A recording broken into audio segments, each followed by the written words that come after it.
Olá, está começando o TVE no Campus. Como sempre, falando sobre um tema importante. Hoje, a participação popular na política. Você vai saber como a sociedade pode ajudar a combater a corrupção e também como fiscalizar os candidatos eleitos e decidir onde devem ser aplicados os recursos públicos. Sobre este assunto, nós convidamos o coordenador do mestrado em Políticas Públicas, oferecido na Universidade Federal de Roraima, o professor Reginaldo Gomes, e também o historiador Manuel Lobo, especialista em História Regional. Mas antes, vamos a um rápido intervalo e daqui a pouco nós voltamos.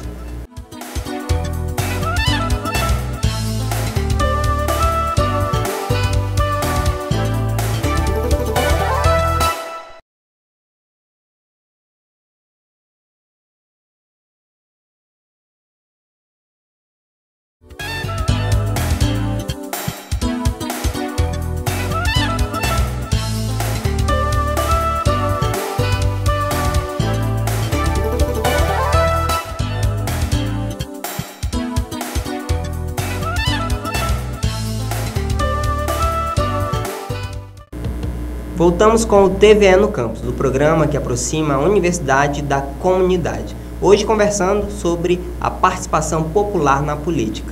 Para ajudar neste debate, vamos assistir a uma reportagem especial. O sistema político brasileiro é chamado de democrático. Democracia é uma palavra de origem grega que, ao pé da letra, significa o povo no poder.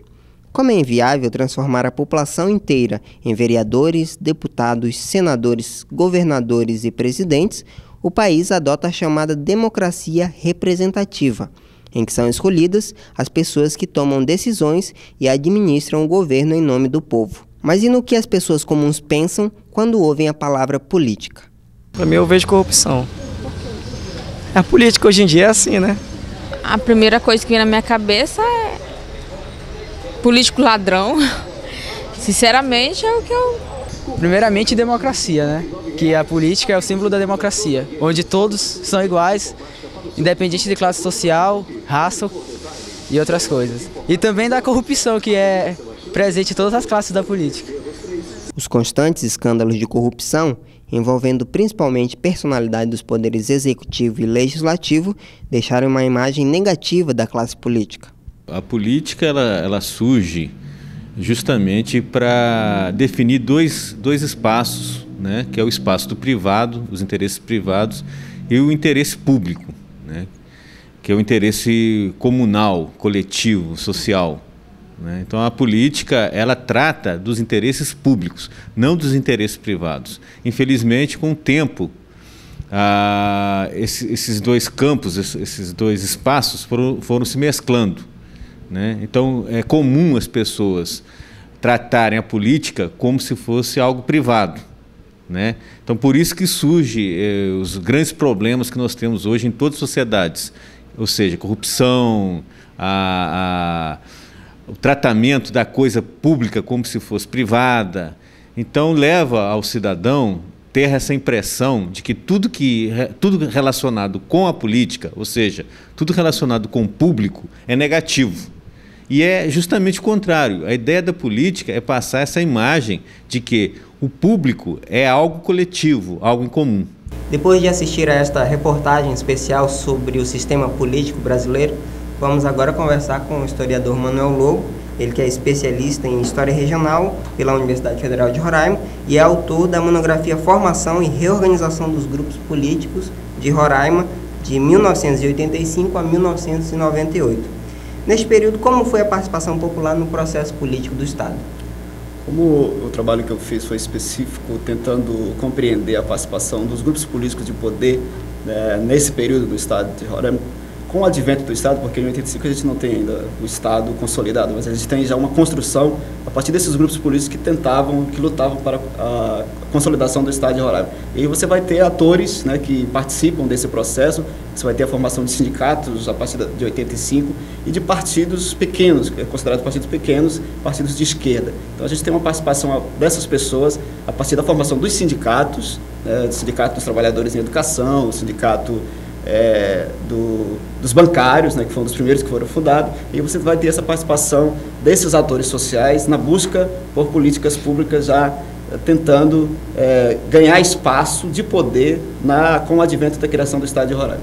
Mas a organização dos grupos políticos que estiveram no poder neste período, elas permitiam uma participação popular? Você historicamente, aqui em todo o Brasil, você não tem, você tem, na verdade, um fechamento para essa participação popular. Né? Com o território for assim, é porque você tem grupos hegemônicos, mas você não tem, de fato, uma abertura pela própria conjuntura política, que, na verdade, era mais assistencialista e, de fato, fechada para essa participação popular. E agora vamos conversar com o professor Reginaldo Gomes, ele que é coordenador do mestrado em Políticas Públicas da Universidade Federal de Roraima e em sua tese de doutorado em História pela Universidade de São Paulo, a USP, tratou do tema Amazônia Contemporânea, Estudos Históricos e das Representações Políticas no Contexto Social e Cultural de Roraima.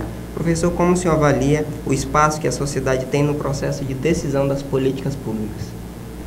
Bom, a participação só foi possível por conta da Constituição de 88, que deu essa oportunidade, porque historicamente essa participação não era visível. Então, com a Constituição de 88 e a reorganização da sociedade, né, com o surgimento dos sindicatos, mas também nós vamos ter as organizações indígenas que vão ter visibilidade com essa nova reorganização do final dos anos 80 para cá, e que vão em busca dos seus direitos e de políticas públicas voltadas para que eles tivessem essa participação nesses direitos das políticas públicas. Então, foi muito importante, e a minha avaliação nesse processo é exatamente em cima dessa nova organização da sociedade, né, com a visibilidade dos povos indígenas, dos afrodescendentes, que vão ganhar visibilidade nesse processo histórico de participação política e de políticas públicas. Nós fomos às ruas saber o que as pessoas têm de dúvida sobre a participação popular na política. Vamos agora à primeira pergunta. Meu nome é Joaquim. Eu queria saber que forma o jovem podia ajudar na política hoje. Então, como os jovens podem ajudar na política? Primeiro, é preciso que se desconstrua esse mito de que hoje a juventude não participa mais das questões políticas de uma sociedade. É claro que não dá para você pensar na conjuntura atual que a juventude participe da forma que ela participou no passado. Então tem outras maneiras de participar, outros mecanismos de participar, e a juventude tem participado. A gente tem séries de momentos que a juventude tem participado da política regional e local, né? E com essa perspectiva, como a Constituição dá esse poder de você participar através de conselhos, através de vários outros mecanismos, então a juventude pode estar participando dessa forma, contribuindo com esses conselhos, se engajando nessa luta dos conselhos paritários, dos conselhos que lutam pelos direitos e que faz com que as políticas públicas elas sejam de fato colocadas para a sociedade, para a população. Então a juventude pode participar dessa maneira. Professor, o senhor vê outras formas de participação da juventude na política? Não, acredito que esse engajamento nas agremiações estudantis, né, seja ela de ensino médio ou mesmo nos CAs, DCEs das universidades, no momento que se discuta de maneira mais consciente essa participação, eu acredito que é um bom caminho, estará aberto e, como disse o Lobo, eles já demonstraram em vários momentos, né, essa participação, não como o passado, porque hoje vivemos um outro momento, que é um momento de uma abertura bem mais ampla por conta da Constituição, como eu já falei antes, né, que dá essa possibilidade de termos esses novos atores participando, né. Falamos na construção histórica desse país com diferentes cores, diferentes sabores culturalmente, e esses novos atores têm a possibilidade de participar desse engajamento nas agremiações, nos CAs, nos DCEs, nas associações de bairros, né, e participarem mais ativamente nesse processo. Nós vamos agora a um rápido intervalo e daqui a pouco nós voltamos. Não saia daí.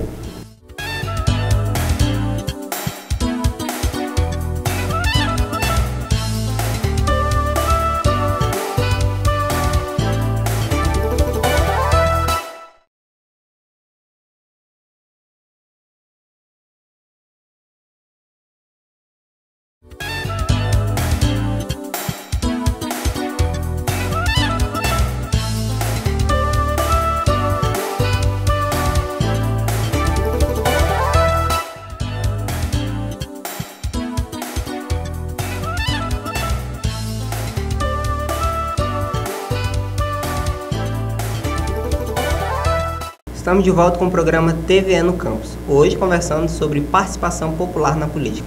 Professor Reginaldo, de acordo com uma pesquisa divulgada em junho deste ano, encomendada pela Associação dos Magistrados Brasileiros ao Instituto de Pesquisas Sociais, Políticas e Econômicas, se o voto não fosse obrigatório, 35% dos eleitores brasileiros não votariam. Qual a sua avaliação, qual a sua opinião sobre a obrigatoriedade do voto?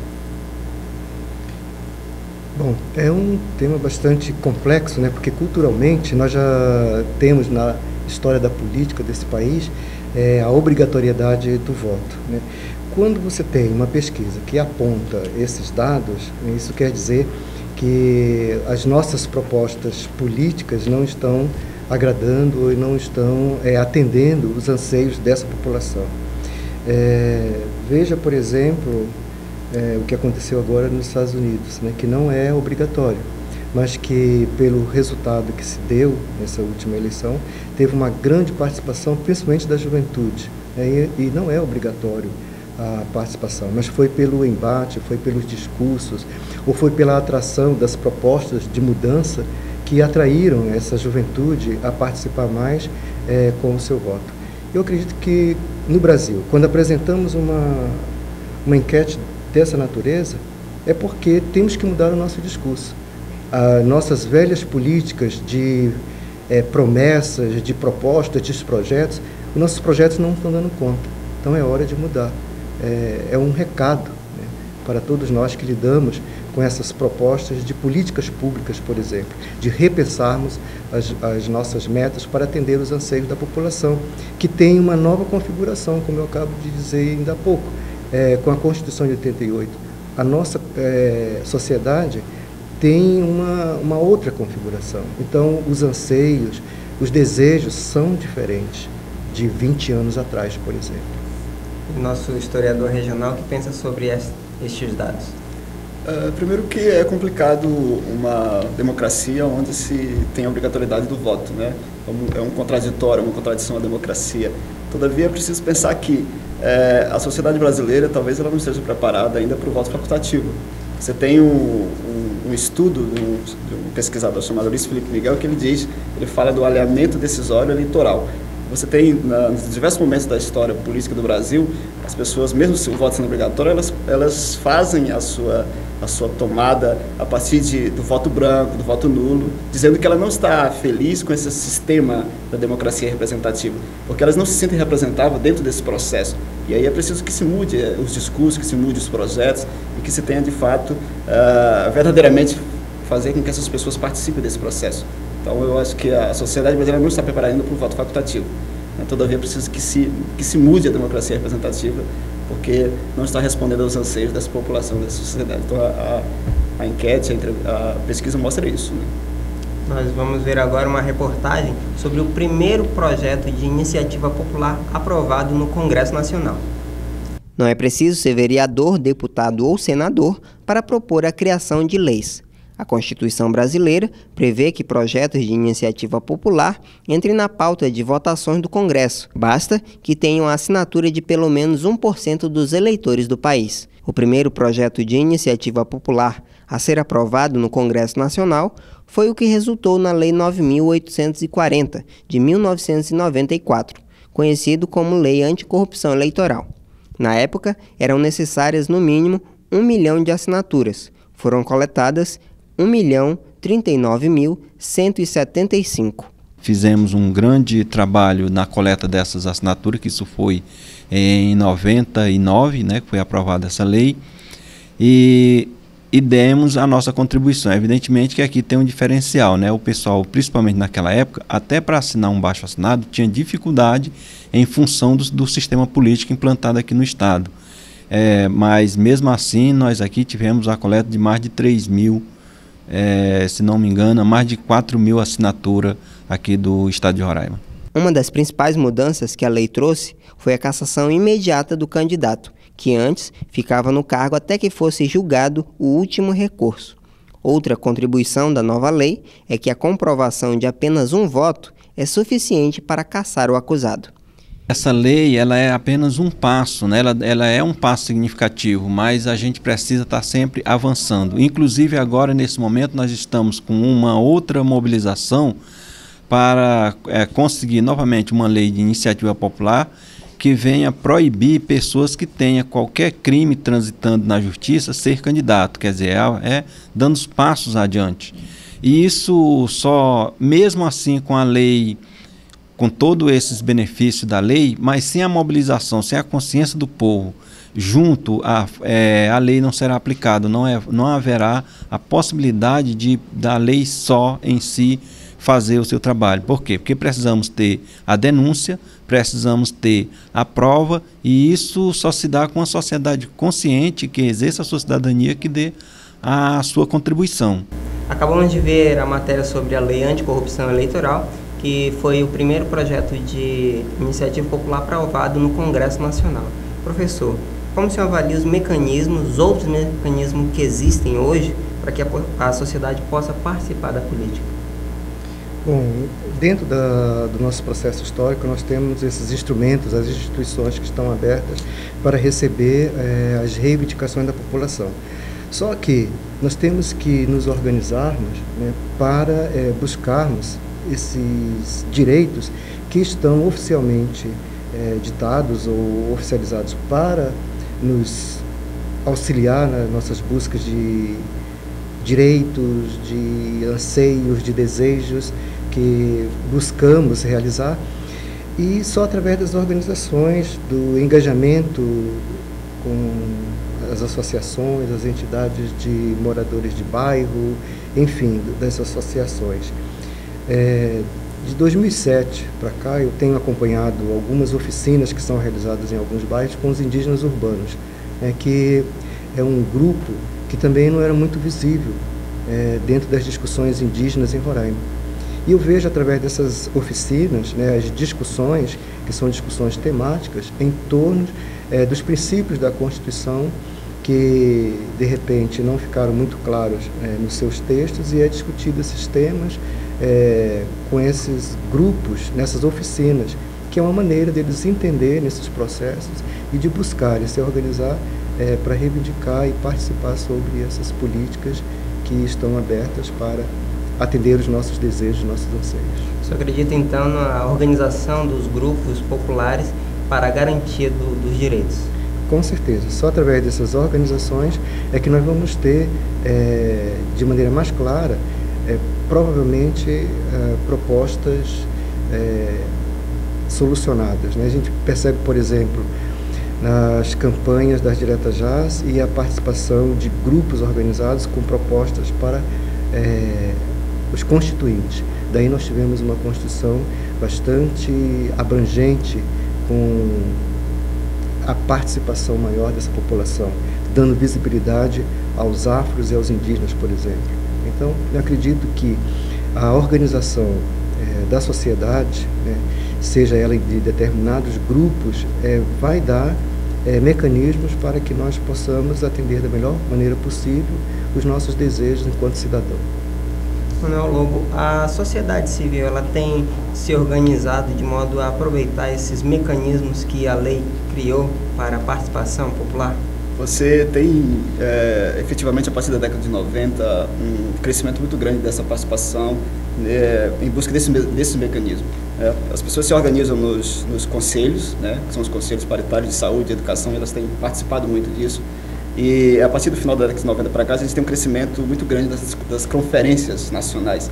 Então, as conferências das mulheres, a conferência dos negros, a conferência de saúde. Então, todas essas conferências ela têm uma participação de diversidade de pessoas, de atores sociais dentro desse processo. Então, eu vejo isso como um grande mecanismo de você romper com esse marasmo da não participação popular. As pessoas participam de fato, discutem temas, e a gente tem um exemplo importante que foi dessa participação, de como você pode conciliar a democracia representativa com a democracia participativa, o orçamento participativo, que foi instituído no Rio Grande do Sul no final da década de 80. Então, com o orçamento participativo, você dá a possibilidade das pessoas discutirem e definirem de fato o que elas querem para a sociedade, o que elas querem de políticas públicas para melhorar suas vidas de forma mais direta. Então, isso é importante. Mas esse mecanismo como o orçamento participativo, como o projeto de iniciativa popular, eles estão acontecendo? Em alguns locais, assim, de forma focalizada, ainda acontece, né? Orçamento participativo e a forma de você se organizar. Por exemplo, a gente teve a lei de iniciativa popular e agora também está tramitando uma outra lei para que se referende ou para que se diga que os candidatos que têm se envolvido em processos penais não possam se candidatar a cargos eletivos. Então essa é uma lei que também está correndo no Brasil inteiro, né, buscando assinaturas para que ela seja aprovada de forma popular. Então esse é um outro processo importante. Então a sociedade tem participado de fato desses mecanismos. Nós vamos agora à segunda pergunta da comunidade. O que as pessoas querem saber sobre participação popular na política? Meu nome é Siloane, eu sou acadêmica de comunicação social e eu quero saber qual a diferença de referendo e plebiscito. Então, respondendo à pergunta da acadêmica, qual a diferença entre plebiscito e referendo? Esse é um mecanismo importante da democracia, né? Tanto o referendo como o plebiscito. O referendo ele é um mecanismo que te dá a possibilidade de você referendar algo que já foi colocado, um projeto. Por exemplo, você tem um projeto que já fora colocado de forma institucional e você busca o apoio da população para referendar ou não aquela proposta, aquele projeto. E o plebiscito é uma forma de consulta. Você consulta, por exemplo, a gente teve alguns plebiscitos já no Brasil, e você consulta a população se ela aceita ou não determinado projeto, a gente teve um exemplo da questão das armas, né? Se você continuava vendendo ou não armas no Brasil. Então, plebiscito e referendo, eles são mecanismos importantes da democracia, que te ajuda e que te possibilita fazer uma maior participação da população dentro dos processos de políticas públicas. Professor Reginaldo, e na sua opinião, como estão sendo usados estes mecanismos, referendo e plebiscito no Brasil? Bom, historicamente eles sempre foram mecanismos importantes e não vejo em nenhum momento assim, um registro de não ter acontecido de maneira democrática esses processos. Tanto o referendo quanto o plebiscito, quando, por exemplo, foi consultado um tempo atrás também se nós voltaríamos ao parlamentarismo, então foi um momento importante da participação e a população disse não. Gostaria de, mesmo não entendendo bem direito uma democracia com um presidencialismo centralizado, mas preferiu a democracia com um presidencialismo. Então, sempre foram bem utilizados. É claro que a população não tem ainda muito claro esses mecanismos, como, por exemplo, reivindicar melhor essas opções, mas eu vejo que sempre foram bem aplicados. Ok, vamos a um rápido intervalo, daqui a pouco nós voltamos.